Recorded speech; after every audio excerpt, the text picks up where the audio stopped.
everybody. I'm really happy to be here. I'm honored to be part of this process. And I'm just going to ask questions that I have on my list here. And when I've gone through the questions I have here on my list, I will take the questions that you all have put on your papers and go through them after they've been vetted by the League of Women Voters. Ready? Given the ongoing, let me warn you, this is sort of a double question that a lot of these questions really have a couple of questions put together on a single topic with the idea that you can answer from whatever angle you want. It's really all one question, but I wanted to give you a heads up. Given the ongoing controversies surrounding growth versus limited growth options for the county, what should be the best mix of these two over the next 2 years? What would you consider the optimum percentage rate of growth per year? Mr. Wright. Growth and limited growth will be more or less determined by what our economy does at the local level, the state level, and the federal level. We can't grow any faster than our economy can grow. So as far as an optimum amount, I would say 2 to 3% a year would probably be about the most that our economy could handle in this local area, mainly because we are based on tourism, education, and retail services. So I would hope that in the future we could have our growth be more in the areas of professional, medical, biomedical, engineering, so that we could grow the economy at an even faster rate. Growth has been the predominant issue for this community for about 2 decades. We have had a growth rate that has been in 3.5% to 4% rate for about 20 years. People need to understand that at 3.75%, we double our population every 20 years. That's what's happened to us, and we need to try to control it a little bit better. We have limited ability to control it. Even in good times, the national average growth rate is about 1%. I'd like to see us somewhere in the 1 to 2% range. We tend to be right about 2% right now, even at the bottom of this economy. The problem we have is we have about 15,000 of those houses, according to our comp plan out there, that can be built. And when the economy recovers, that's what's going to happen. And that is going to be the challenge for us going forward in the future. The first question went first to Mr. Wright, so the second question will go first to Mr. Eisenhower. Okay. Do you foresee major changes to the master plan in 2014, last updated in 2009? What changes should be made? What should not be changed? What are your views on extending the primary service area? Anytime we do a review of the comprehensive plan, it is an opportunity for us to examine the primary service area, because that is the primary growth control tool that we have. We are given very few tools by the state. This is one of them. The problem we have in looking at the comprehensive plan is that we have talked about peripheral things, but we never have really gotten down to a complete analysis of what we want our growth to be. We always let the plan sort of accommodate whatever comes our way. And that was one of my concerns with the board last time, is that the board never really took a position that says we want to be aggressive in controlling growth. We just were reacting to growth. Mr. Wright? The comp plan, again, was revised in 2009. In the future, I would hope that we would do a look at what is the build-out of James City County, what is it going to look like, so that we get that citizen input, and then we go from there and we start coming back and say what infrastructure needs to be where, how do we put the water lines in, power lines, infrastructure. We've got to do that or we're going to continue to waste money. We're going to continue to jerk people around. Businesses won't know where to go. Development won't know where to go. We won't know where to put our schools. So we've got to have more citizen input, and we've got to know what that final build-out plan is going to be. Whether it's small or large, we've got to know that, and the citizens should be determining that. Once we have that in place, then I think we'll be in a much better position to control what happens to this county in the future. Thank you. Now this question goes first to Mr. Wright. With regard to the simultaneous comprehensive plan updates by JCC, York County, and the city, has this process benefited our county? If so, are there other cooperative ventures we should pursue? I would say that it always is, it works to our advantage to know what everybody else is doing. We have to make sure that we're not duplicating services or spending money that is not going to be aligned with the structures and infrastructure that's going to be going on around us. However, I don't know that, I still think with the economy being in the situation it is, we still are going to be protective of our own needs, and I don't know that we're necessarily going to be as cooperative as we should be.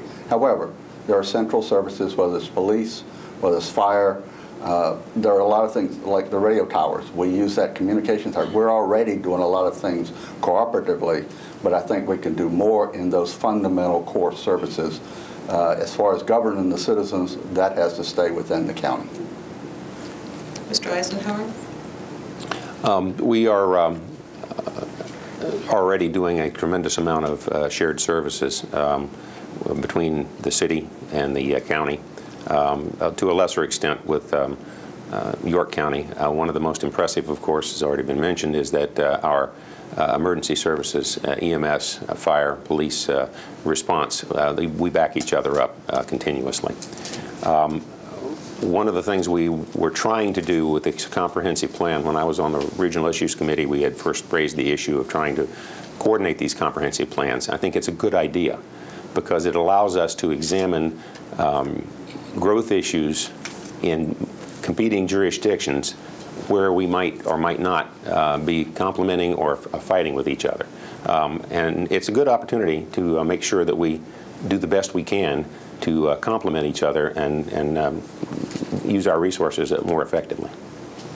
Thank you. The next question goes first to Mr. Eisenhower. How can we balance business development with affordable workforce housing in an eco-friendly manner? Well, we have a very good outline in a thing we call the Economic Opportunity Zone. One of my frustrations is that we have a designation for economic opportunity and we have made no effort to apply that or look at where that would apply within the primary service area. We have some very good industrial areas that we could probably co-locate some of this workforce housing with, some of these industries. But we have decided that we want to look long-term and take this outside the primary service area. I would rather see us look in-house first and make sure that we have what's available. Right now, in our industrial parks, we have 50% of already zoned land that has not been developed or used yet. That's what we need to be looking at, and that's where I think we could put that together very effectively. Thank you, Mr. Wright.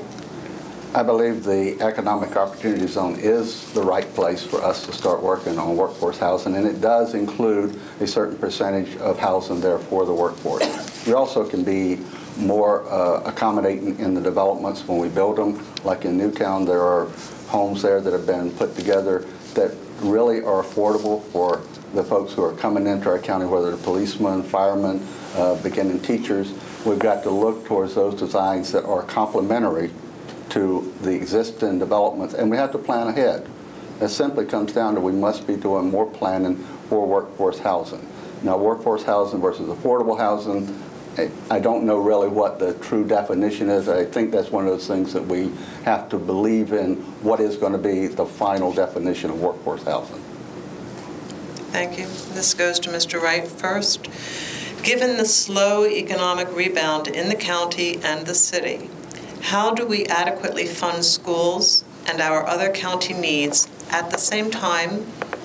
Do you support education for all 4-year-olds? And what kind of vocational technical programs would you support? I'll try to answer this. Core services I would keep as far as the budget. Non-core services I would look at real quickly to see whether we can cut those. As far as finding the revenue to be able to fund our schools and everything, I will work with Mike Watson. We're to work at the Business Development Caucus to try and see if there's a ways for us to remove the processes and ordinances that are keeping our businesses from growing properly and that are detrimental to business formation, because that's where we're going to have to get the money from if we're going to be able to grow our budget during a time of slow economic growth. Do you want to say anything about the 4-year-olds?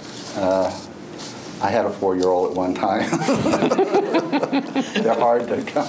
Yes, I think all children should be educated as quickly as possible, especially in reading. That's, I think reading is probably fundamental to getting kids off to a good start in education. Thank you. My turn? It is Okay. your turn, Mr. Eisenhower. As far as the pre-K, the four-year-old, that's a program that was pushed very hard by Governor Kane. The science shows us very clearly that if we can educate the children at that young age, get them reading on grade level very early, we save tremendous money in the long run, because these are children then do not drop out and do not become part of our problem with prison populations later on. So spending that money earlier rather than spending it later on in incarceration, I think, is a very, very important factor. One of my frustrations as VOTEC is that I think we need a better vocational technical education for some of these school programs. And I see that we have done, over the last few years, we have tried to maintain school funding as high as possible, even when we've been doing cuts to the tune of about 9 or 10% to our budgets. Okay, thank you. I'll start now with Mr. Eisenhower. Excuse me. For years, the League of Women Voters has lobbied for a nonpartisan approach to redistricting and proposed independent commissions to perform this function. Do you support such a commission for James City County in the future? If so, how should the commissioners be chosen? Absolutely, yes, I support it. But your second part of the question is what makes it difficult. Because how do you find a truly neutral group? We have found that is very, very difficult, and unfortunately, it does not look like the parties would allow something like that to occur. And we've seen this both at state levels throughout the country and local levels, and it's very unfortunate. But if there were some method we could come up with whereby we could get maybe judicially appointed neutral people, would probably be one of the best things I could think of to try to do a redistricting. Thank you. Mr. Wright? I would believe in a commission as long as it was composed of people who are residents and voters of the county. I wouldn't want it to be any type of an outside group of individuals, because the voters should be the ones who are determining what happens as far as redistricting. As far as how they are chosen, court appointed, as long as it was, again, nonpartisan. Maybe a raffle. I don't know. It's some place that you can have an independent choice of those individuals. That would be fine with me. Thank you, Mr. Wright. And the next question goes first to Mr. Wright. Should a redistricting commission also be charged with recommending whether to move to simultaneous terms on the board? What is your position on the current dispute over staggered versus simultaneous terms? Even though it would mean I would have to stand for election another time, I believe in uniform terms. With the redistricting, the voters should have the say. It also leads to less costs for a number of times that we have to have a referendum on who's going to represent us. It also makes sure that the people are the ones that are calling the shots.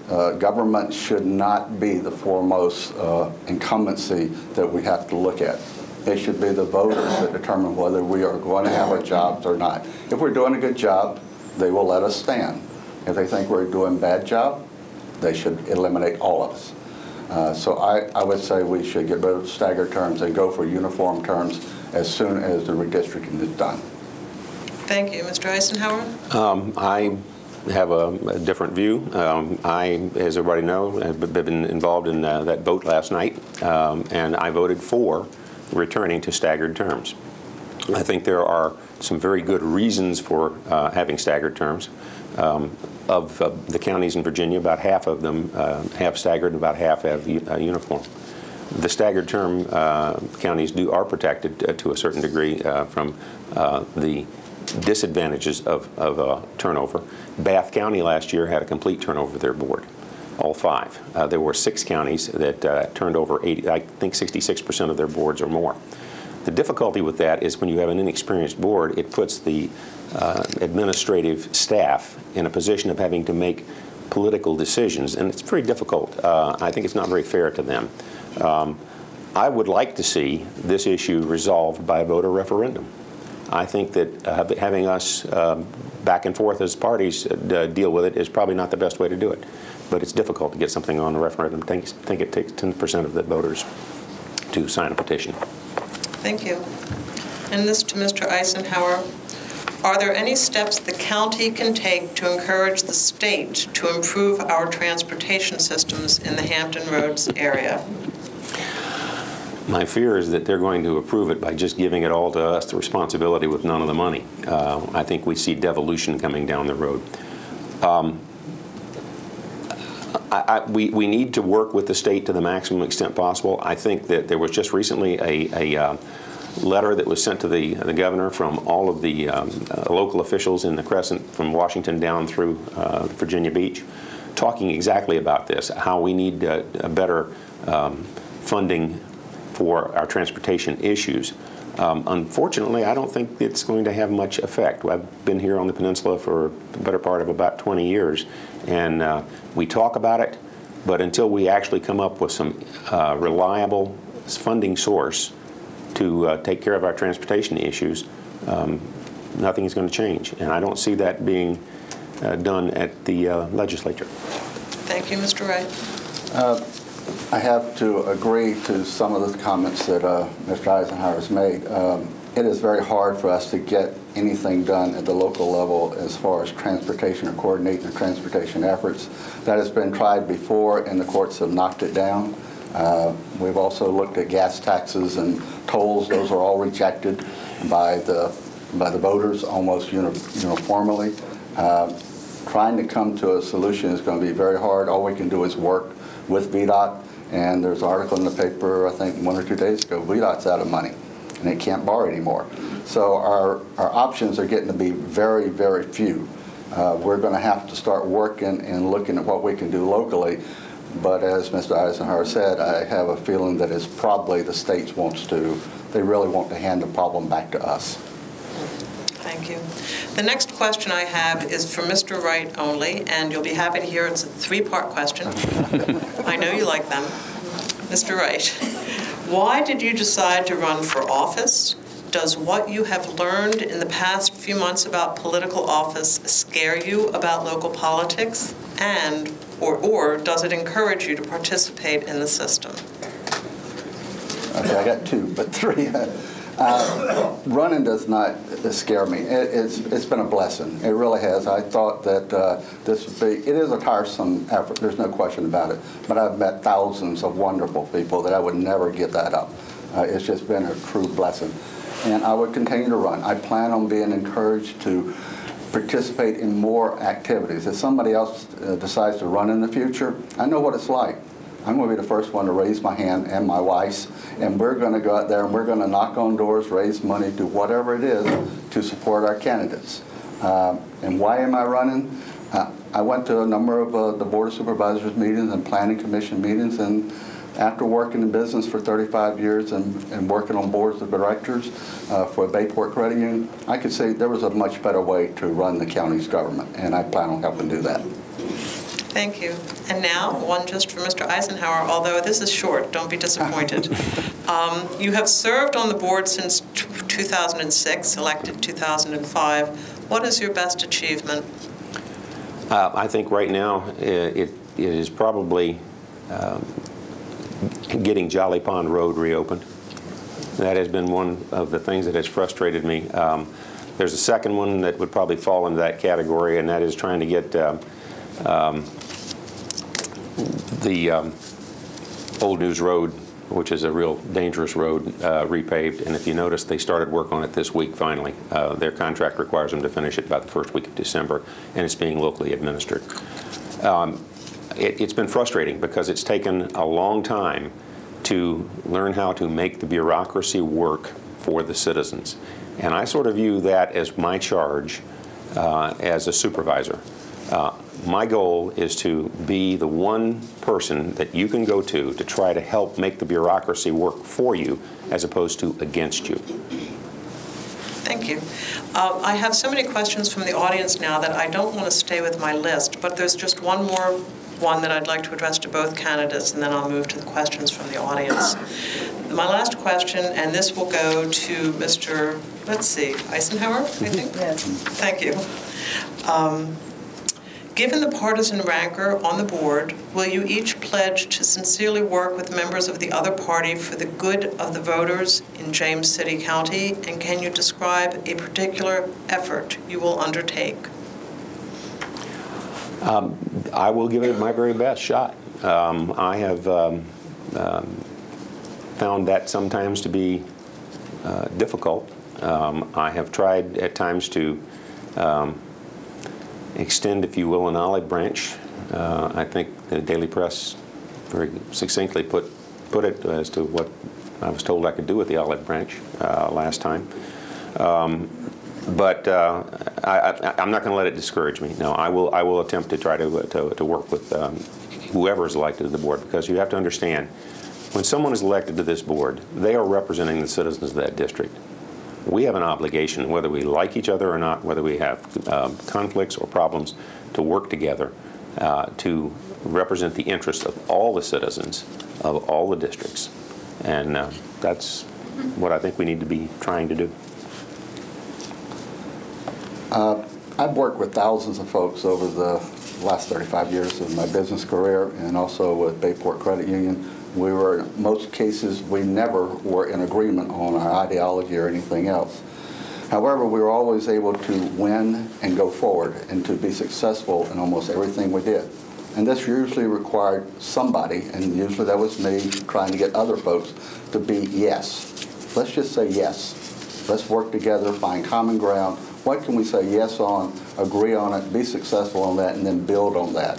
And in doing so, we can really help the citizens of James City County. I'm willing to always go the extra mile to work with anybody to try and resolve problems that are critical, very critical to the citizens of our county.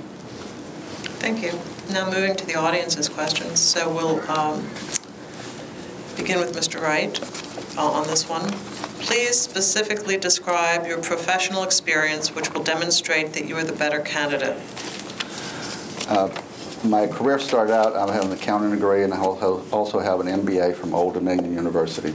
I started out at Newport News Shipbuilding for 35 years. I worked there in finance, all areas of finance, capital budgeting, financial reporting, strategic planning, marketing. I had a training division for software for about 5 years. That was for about 10,000 employees. And then I became an information technology program manager for human resources and for finance.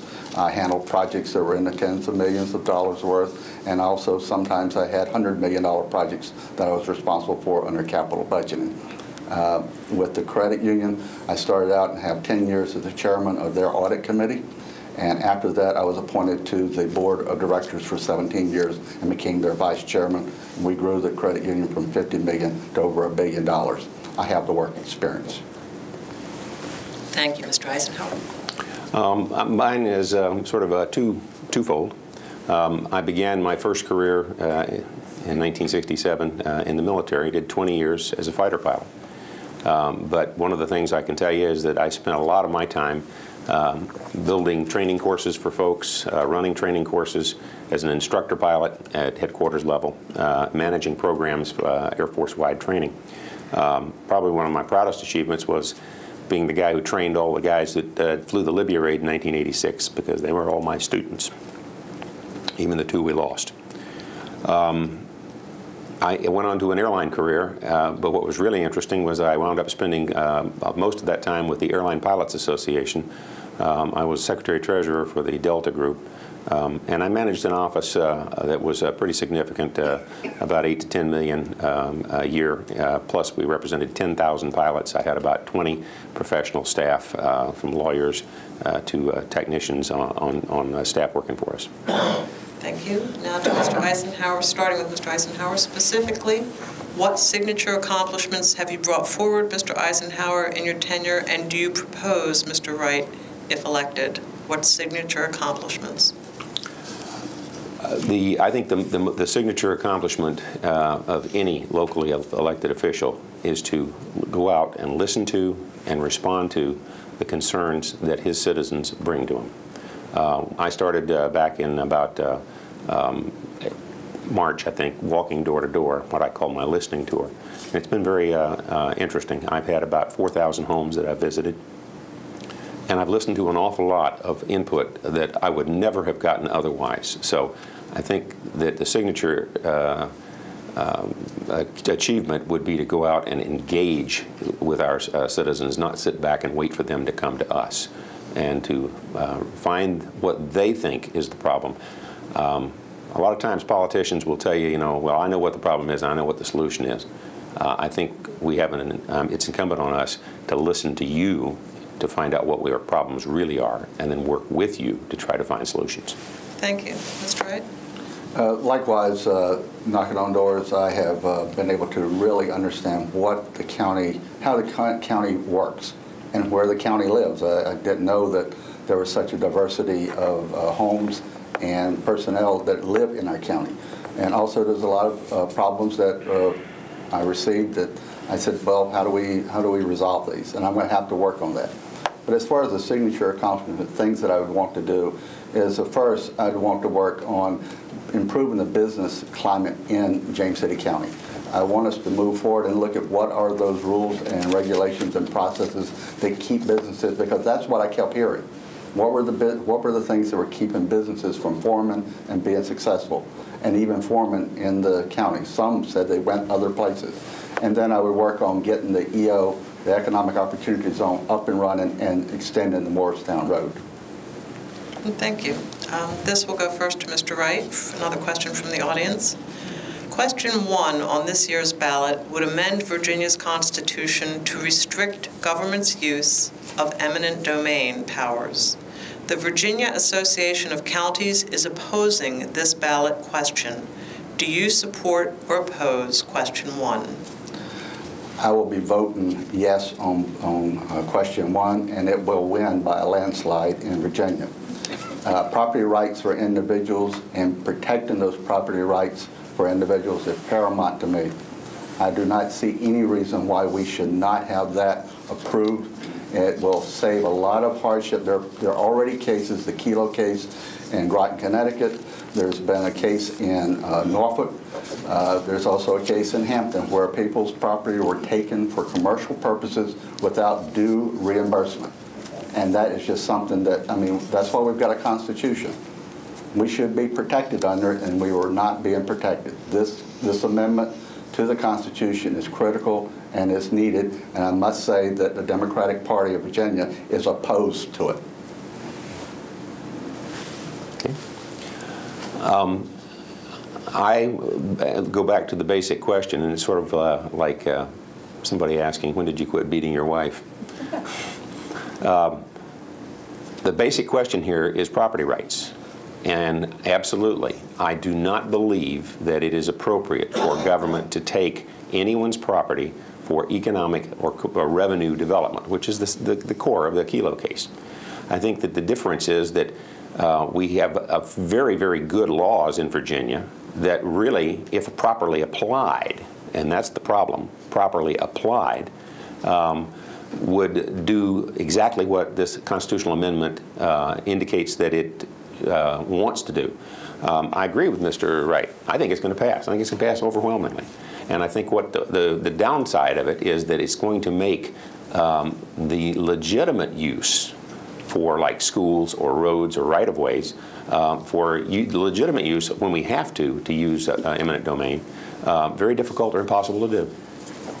Thank you.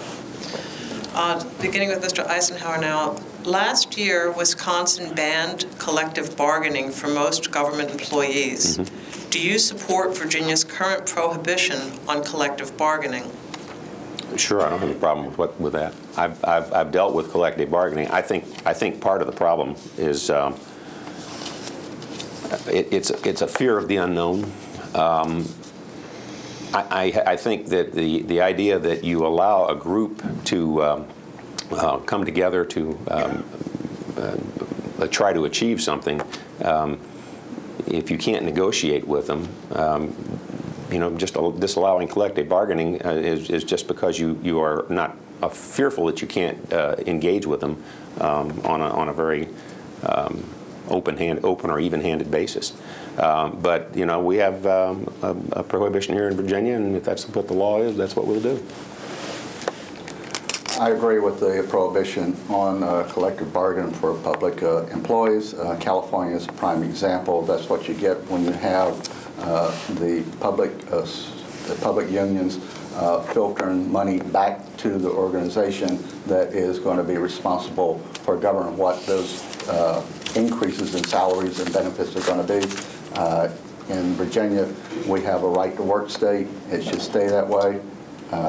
We will need to make sure that we take care of our public employees and with employment law. And also, I have no doubt that our county administrator will make sure that our employees are being treated equitably.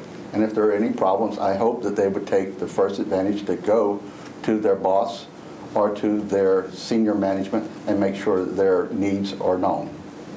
Thank you.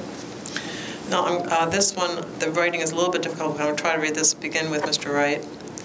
The county says that the primary service area is a growth control tool, yet more than 12,000 people are provided water and sewer outside the PSA, more than the population of Williamsburg. Shouldn't the county admit this is a failed policy and look towards tools such as the transfer of development rights? The PSA is a good growth control tool, as well as the comp plan. We're going to have to also always be privy, well, like last night at the board meeting, you had Green Springs Mobile Home Park. There was a case of where people who needed a solution to a problem, and it was provided to them. The same thing happens to some of our other communities as they grow outside of the PSA. The PSA can be used as a growth tool, but definitely I don't think we're ever going to be able to stop growth. That is always going to happen. And the best tool, I think, is what I said earlier. You come up with a build-out plan and you start working to that build-out plan rather than letting things happen helter-skelter. Thanks. Mr. Eisenhower? The use of the PSA as a growth tool is really the only effective thing we have to try to determine where we want growth to occur. Unfortunately, the board has made decisions in the past that have undermined that. My frustration is that if we are going to do something like extend water and sewer to a community like Green Springs or a community like Governor's Land, which we did, I think it's incumbent upon the board at that time to make a decision about changing the PSA in order to do this. But what we've done is we've done it by exception. We've left them outside the PSA, and then we have extended the water and the sewer, which I think undermines our control of growth. We do have cases like we did last night where I think it was legitimate use, because we had to address a real serious health problem. But by and large, I think we need a better approach to handling how we handle these exceptions to the PSA. Thanks.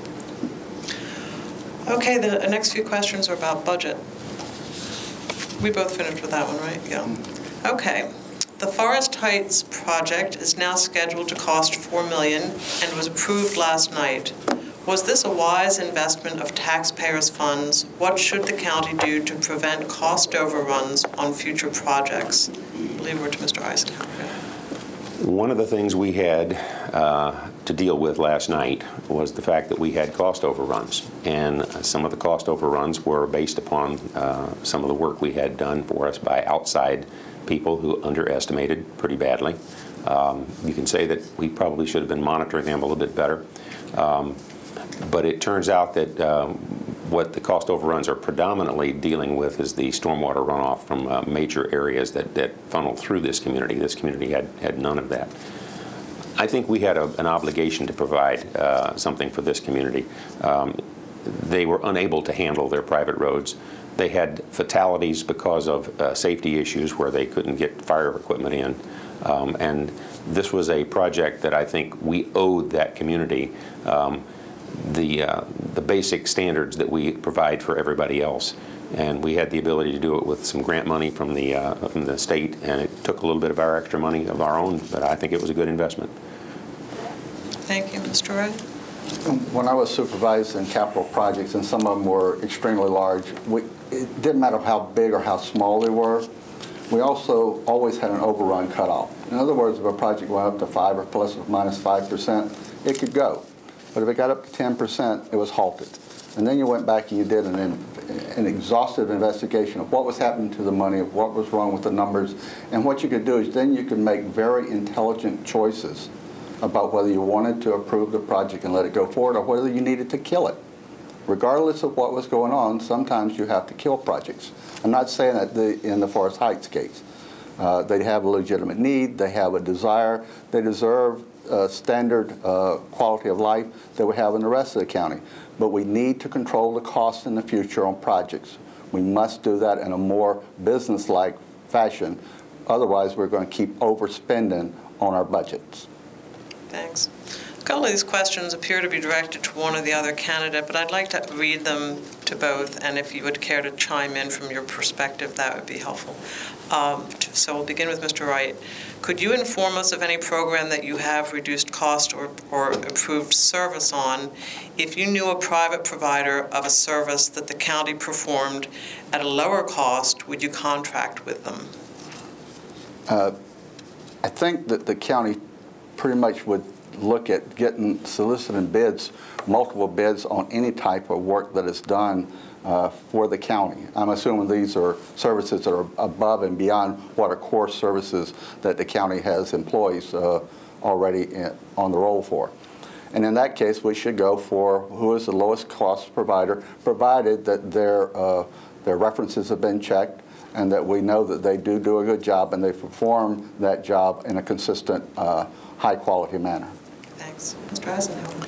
The county has a very good purchasing program and some very good purchasing people. When we have these bids that come before the board, they are very thoroughly reviewed, and we get an extensive documentation on it. And what we're looking at is we're looking at for the lowest cost for the most responsive and responsible bidder. That does not mean we necessarily go with absolutely the lowest cost, because we have to make sure that we are convinced that the company is able to accomplish the work and do it at the quality level that we expect. We have done a lot of construction in the last 4, 5, 6 years because we've had good, the economy has depressed a lot of the bids we've gotten, and we've been able to do quite well there. I will note that we have cut the county budget over the last 3 or 4 years by about 8 to 9%, as well as county staff about the same amount. Carrying on from there, beginning with Mr. Eisenhower. There's some passion in this next question, I think you'll notice. I'm looking for a candidate who will scrutinize the budget, scale back, and save me money, because the county does not have money. It is yours and mine. So how do you propose to save James City County money and truly represent all citizens, poor, middle class, and rich? We have been faced with that over the last 3 years, and what we've had to do is make decisions about what will be cut and what will not be cut. And one of the first things we look at is schools, education, and we try to squeeze the efficiencies we can out of that without making drastic cuts to it that would really hurt the schools. Secondly, we need to look at the safety nets. We look at fire and police response. So those are the core functions of local government that we absolutely need to try to maintain the funding to the maximum extent possible. Where we have cut is where things that are nice to have, but those are some of the things that affect the quality of life in our community. We have weathered a pretty serious downturn pretty effectively. If you take a look at per capita costs for our budget, they're down almost 20% per capita. So you can't squeeze a whole lot more out without squeezing quality of life. Thanks. Mr. Wright. I'll reiterate most of what Mr. Eisenhower said. The schools represent over 50% of our budget, and after that you have the police department and the fire department, and those are the next highest categories of cost in our county. They're core. We would look at those to see if there's any discretionary way to basically streamline the operations, maybe integrate some processes so that we can be able to do them more efficiently, deliver services faster. But once you go past that, you get into non-core areas. And when you look at those things, you're basically looking at what's necessary, what's nice, and what's wasteful. I have a feeling we've probably gotten rid of most of the wasteful stuff. We probably still have some nice things that we're still carrying on that we really need to think about cutting. And then the necessary stuff, we just have to be as effective as we can in delivering those services. Thanks. Now, starting this one with Mr. Wright. In the WY Daily, you talked about a build-out model for development in JCC. Could you elaborate on this concept and explain how it would interface with your land conservation positions? The build-out model more or less comes from, and I think I've mentioned this before, the 7 habits of highly effective people. First habit is, number one, being proactive, but the second is begin with the end in mind. Have a vision. What is the end game? Where are you going? If you don't have that, there's no way, you're just going to jerk from one decision and one goal to another. Once you have a build-out, and that build-out is not my build-out, that's the citizens' build-out. You have to have citizens groups that come in and say, here's how big I want to be. Here's how many citizens I want in the county. Here's where I want the schools, where I want the police department. Everything that we really need, whether it's inside the PSA, outside the PSA, it doesn't matter. Let's come up with the grand plan and then start working on that. And as we build that out, we basically reserve those green spaces. We reserve the rural character of our county, and we make sure that we don't become Denby Avenue and Jefferson Avenue in Newport News. Thanks, Mr. Wright. Mr. Eisenhower. Mr. Wright's got a good point. That's exactly what we were trying to do in the comprehensive plan. We actually discussed at one time a population cap, but that's something that's not really enforceable. But what we have to have, and that I don't think we really have yet in our comprehensive plan, is that design of what do we want to ultimately be? How big do we want to ultimately get to be? If you take the current let it occur as it normally does, driven by the market, and then go all the way to the borders of the county, we could be 180,000 people here in 20 to 40 years. That's not what I think most of us have in mind. So I think we have to go back to the comprehensive plan and look at what the citizens do want this community to look like 40 or 50 or 60 years from now, and then try to build our guidance on how we allow that development to occur so that we achieve that. The problem is that we do not have really some very effective tools. That we're not given much by the state. We have to use what we have. The PSA is one of them, and the comprehensive plan is the other. Thank you. Now we'll start this one with Mr. Eisenhower. The county has made several major purchases over the last several years, including the marina. Should the county be purchasing more land? I think that the boards that made some of those decisions back a few years ago probably made some of the most strategic decisions that benefit the people in this county tremendously. One of the biggest was the War Hill Tract. If you take a look at what was supposed to go out there, I think we were going to put a Walmart and a bunch of condos. What we have now is we have a Thomas Nelson, we have a high school, we have our police building, we have all the athletic fields, we have all these facilities that are so popular with our community because they had the vision to buy that when they had the opportunity. I was very proud that we were able to finally get Chickahominy Riverfront Park and the James River Riverfront Park as part right near where the ferry crosses, because that's the first 2 times we've had public access to the river in James City County. I think we also wanted to take some of that land out of development potential because we did not want to ruin the character of that corridor. I would say making major purchases for land and real estate for the county has to have a fundamental benefit to everyone in the county. And if we're doing that, and if we can afford it, And that becomes a very big issue in today's economy, if we can afford it. Every time you spend $30 million, you basically are saying, there's a $1,000 tax that I'm going to stick on every household in the county. So we have to be very careful how we're spending our citizens' money when we're having an economy that is not growing robustly, as it isn't doing right now. However, when we're making these purchases, for me to approve it, it would have to reach a very high threshold of need. If it doesn't do that, I'd have to disapprove it, especially in today's market environment. Thanks. Another one of my questions, beginning with Mr. Wright. What living political figure do you most admire and why?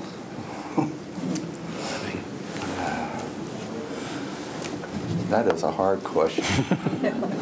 And my time's going to run out before I can come up with it. Most of the ones that I really admired have long ago passed on.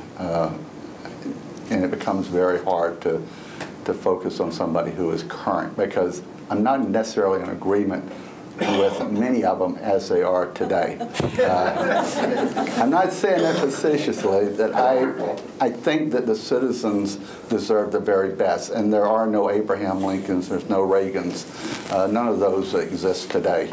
I would hope that somebody that is coming in the near future is in one of our schools right now and will one day become that political figure that we can admire. But we have a long way to go before we get to another Reagan, Kennedy, Eisenhower, Lincoln. Those are all great political leaders, but unfortunately, they deceased. Thank you. I can't help but agree. I have a real difficult time. There's one of the things that somebody had asked me one time, why don't you run for higher political office than what you have right now? And the answer is, I don't think I could do it, because to be able to do it, you have to sell your soul. And that's, I think you can retain that at the local level. So I have a hard time with it. But I think similarly, one of my favorites is Harry Truman. So I did like everything about Harry. I thought those were very, very creative answers. Thank you. One last before our closing statements, and we'll begin with Mr. Eisenhower. What books have you read lately, and what books do you wish every citizen in JCC read? Believe it or not, I've been on a science fiction craze recently. But one of the more interesting books that someone gave me, a former supervisor, in fact, gave me a story about B-24 pilot who was a marathon runner drafted during World War II, and it was a story of survival. He was a POW, shot down and survived, and was a POW in Japan, and actually survived that experience. The one that's on my nightstand right now is the one, again, about B-24s. I don't know what it is about B-24s, but about McGovern and his experiences flying the B-24. Had quite a few people pass on some of these books to me that I think are history. I like military history too. I used to read a lot of fiction. Now I'm reading more and more historical, 1776, John Adams. But one of the most recent one that I read was Outliers by Malcolm Gladwell. And basically he talks about the things that we take for granted and the issues and how things happen, to a large extent, are not really ordained by our own creative effort and everything. It's just a lot of it has to do with the time that we're born in.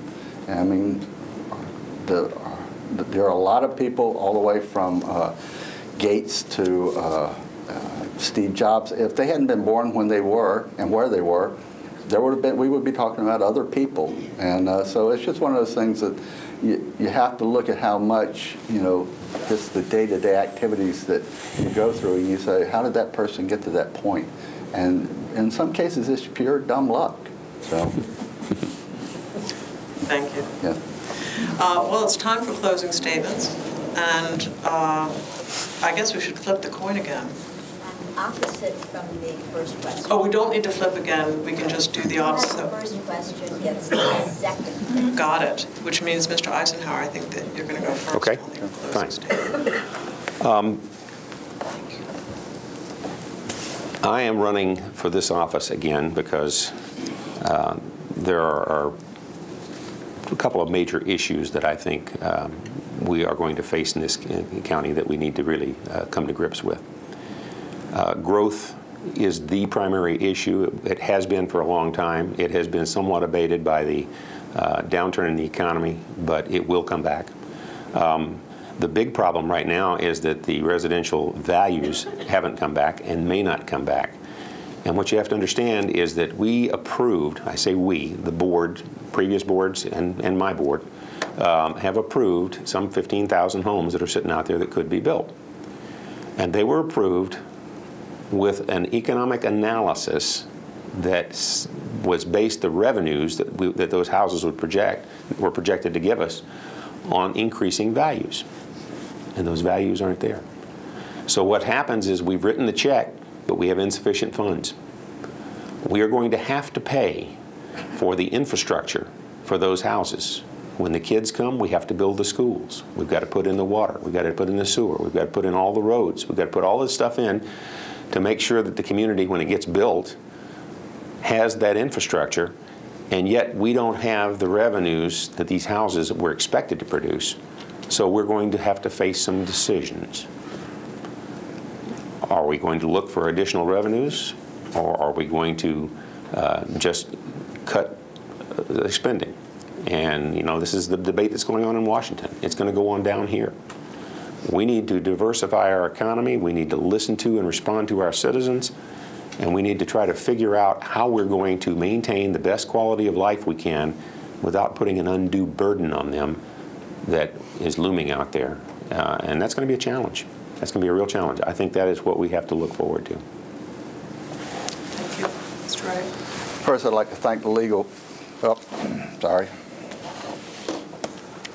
First, I'd like to thank the League of Women voted for having this tonight, and for the moderator, Susan Grover, and all of you attending. I'd also like to thank Mr. Eisenhower for participating with us.